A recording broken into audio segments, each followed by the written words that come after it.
little pauses to me, man, that shit sounds so incredible to me. I want to get back to the song. This shit is nasty. I'm gonna start this back from the beginning. Charismatic frontman can do a lot. Yeah, boy. Can do a lot for a band. They can make a band and kill a band. Nasty though. That is nasty. Wrong to me. That is nasty. The riffs and my man Peter Steele's voice. Really, it's like nails on a chalkboard to me, guys. So, but we're gonna get through it. We're gonna get through it. And it's never mind. Keep it going, George. just keep it going.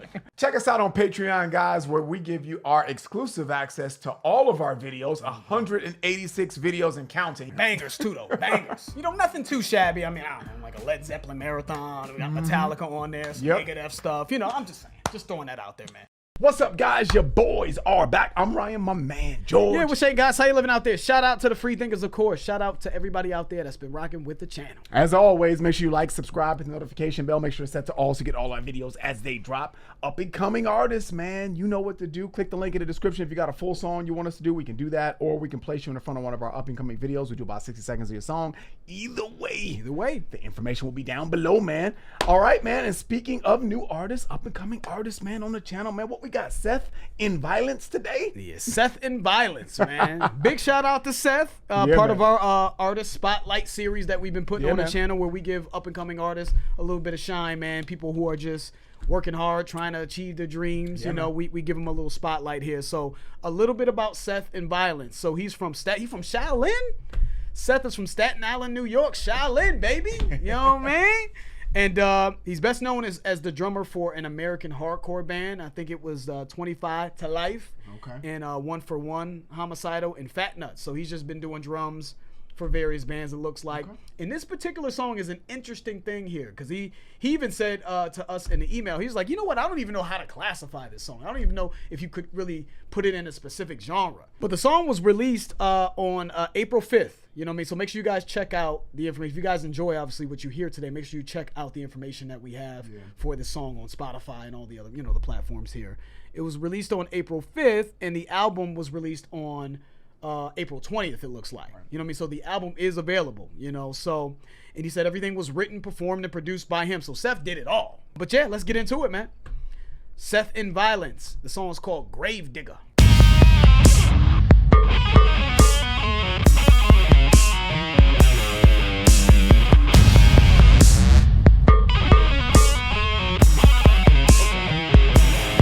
I can kind of see what, like, the boop, boop, boop, boop, boop, boop, with the bass, how that sounds.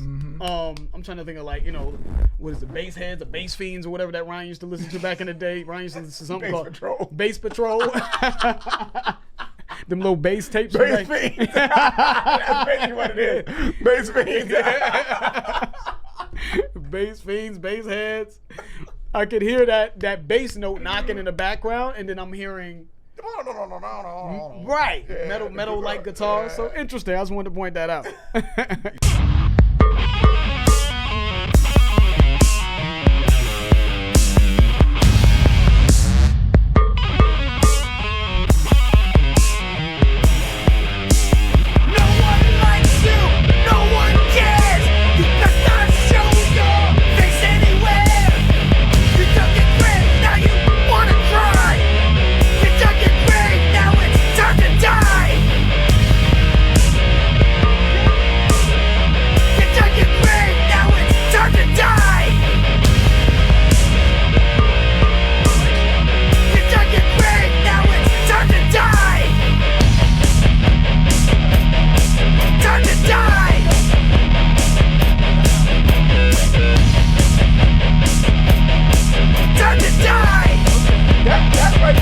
Let me get a pause real quick. That right there, that boom, boom, boom, boom, boom, that sounds familiar to me. I don't know, do I dare to say, like, Iron Maiden that has that kind of like dum dum dum dum dum. They wish. You know what I'm saying? I'm joking. No, but that reminds me of something. That's like a Metallica type of riff to me, man. Yeah, but I feel like I've heard that Slayer has had some shit like that. Maybe it was Slayer. You know, he's on their way. So they damn sure no. But the reason why I bring that up is because that does sound familiar to me, and that time to die, boom, dum, dum, dum, dum, dum, dum, dum, dum, dum, dum, time to die. That right there, I think it's so important, man. I don't think you don't have to have this, guys. So let me start it by saying you don't have to have this, but I do think it helps when you have some kind of catchiness in a song at some point in time. You know, typically it's called the hook, the chorus, but at some point in time, I think you should have something that's kind of catchy to grab the listener. And that boom, boom, boom, boom, boom, dun, dun, boom, boom, boom, boom, boom, dun, dun. I think that right there could be a catchy, that to me, that's the most catchy part of the song that I've heard so far, because I kind of like those riffs and I like the way he put time to die in it. Because I was a little worried at the beginning because he was like, nobody likes you, nobody cares. So I was like, is he talking about a specific person, or is he talking about like a sub-genre of people that like the woe is me, the world is against me, and no one likes me? And could be talking about himself. You know, could be talking about himself too. So, but I do like that spin of where we're at right now in the song, that groove, and how he chopped it up, that boom, boom, boom, boom, boom, da, da. I think that's cool. I like that. So you know, Seth has been rocking with the channel too. Seth's been kind of checking out our videos, right? And I didn't finish reading the email that Seth sent us. But as I'm looking at the email, the funny thing is he's saying the song, he kind of described the song. He says it has hip-hop drums and it has mid-tempo thrash riffs that you so desperately crave. So he knows. You know what I'm saying? You know, what's that? Medium thrash? Yeah. No. I think that's what he, you know, I call them mid-tempo riffs, medium thrash. So he's been, you know, so when you say we stopped the song right there, because that's what Seth knows. He knows that we like shit like that. You know what I'm saying? Right there. Yeah, so I guess so. And he said, that's pretty good. Look. Good job. But he also says, he said if this song goes well, the next one will have those little pauses, right? Ryan likes. I love that. And he said if you like the music but hate the vocals, I have instrumental versions for every track. Whatever you want. All this shit that we've complained about, right? Me with the vocals, and Ryan, or that we said that we love. Ryan with the little pauses, me with the medium thrash, and all that. Like I got you, whatever you want, right? And it's very much appreciated because we stopped right at the part, right, where we tend to like these sort of Jaws like boom boom revving riffs that we said in videos. So I appreciate you checking the channel out, man, and being tapped into it. You know, so let's keep it going though, man. Time to die.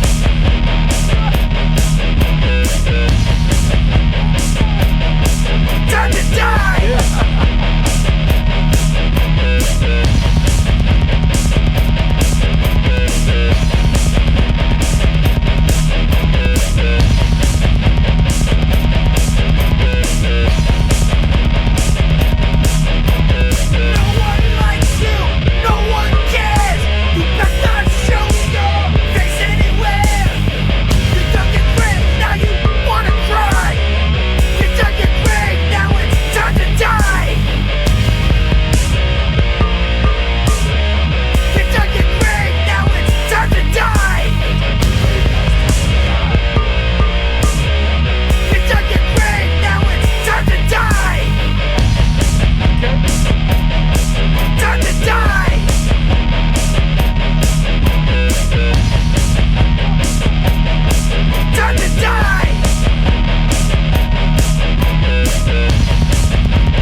little theme there. You know, I don't know if that's a reference to when we say we like them Jaws like riffs. That I don't know if that's another little tasty, little addition from you seeing some of the things we said in our videos. But that was entertaining, man. You kept my attention for sure. Yeah, man. And you had some stuff in there, man, that, it's just so funny that the part we stopped on, that really seemed to pique our interest the most. It was Ryan too. Ryan was like, yeah, let me get a pause, and he talked about it. But that also piqued my interest as well when you got into those like that. To me was the shining part of the song. So it's cool, man. It's just cool to see that somebody that kind of rocked with the channel made a song that seemed like centered around some of the things that we've said that we enjoy in the music. I thought that was very entertaining, my man. It sounded like some of the beats that you were making, especially the drums, that part, it sounded like that was a controller of some sort that you were using to make that. Reason why I bring that up is because George mentioned the part that we stopped on, and I was like, hey, I kind of like that. And as the song was playing during that part, I was telling George, I don't know if you guys heard me over the music, I was like, he could like scratch it. He could like scratch that in the middle of that part and have the guitar work at the same time. Reason why I say that is because this is kind of something that you were kind of playing with, Seth, and you were like, I don't know really how to classify it. So if you don't know how to classify it, and I have to agree, go all the way, man. You know what I'm saying? Let's scratch that shit up for some, because I feel like, and that's if you made this with a controller. It sounds like it to me. Maybe the guitar work you kind of added in with a real guitar. I don't know. But it sounds like some of the sounds that you had in there, you had some kind of controller of some sort. Man, I think you could really freak that, man, and really kind of add other little elements and little nuances to it, man, to kind of just give it a different vibe. Because I think you're right there. I like the bones of what you got here in the structure, and I think that could really either A, take off, or B, have some kind of subgenre that you can create. You know what I mean? And I think that's cool, man. It was fun. It was entertaining, like George said. I really think that I think that could take it up another level, man. Think about that though, man. If you using a controller, you can like mix that like I think that could work, man. I don't know. And I think that's important to kind of piggyback off that, Ryan. I think what I got out of this song was, to me, this sounded like a metal song. If I didn't read what you had in our email, I would have thought, yeah, it's a metal song with maybe some slight elements of maybe some whatever beat packages or whatever from hip hop, in terms of bass. But for the most part, this sounded like a metal song. If I heard this without the email, this is a metal song. Mm-hmm. So if you're in that mode of not, if you're trying to kind of experiment and you have, you're inspired by hip hop, you're inspired by different things, and you're kind of like in between. Yeah, I don't know if this is distinctive enough to be something that I would think is a complete new thing. Because I just feel like it's a metal song with slight bass notes in there. But to Ryan's point, if you started scratching and made it a little bit more obvious, like made some of those other elements outside of the metal elements, more obvious, then I feel like that would be in that sort of like, wow, this is a sort of genreless hybrid of things. But it pretty much sounded like a metal. Like I think metalheads would be more drawn to this than I would think anything else. You know what I mean? But I thought, dude, you did it all. You're a multi-instrumentalist. I'm assuming you did everything, right? You wrote the song, you produced it, you're mix and mastered, I'm assuming maybe. You did the drums, you did the beat, you added a beat in there. Guitar work and all that. I think there's a slight little solo or something like that maybe I may have heard. Dude, that's impressive, man. Yeah, man. You know what I mean? So salute to you. Yeah. And listen, man, everybody watching, if you enjoyed what you heard today, man, Seth's information is down below. Give him some love, man. Tell him Lost to Vegas sent you, on the YouTube video. Check him out on Spotify and anything else that we have below. His information will be there. And that's it. If you guys enjoyed the video, please hit the like button. If you haven't subscribed, please subscribe. I'm George. That's Ryan. Lost to Vegas. We out.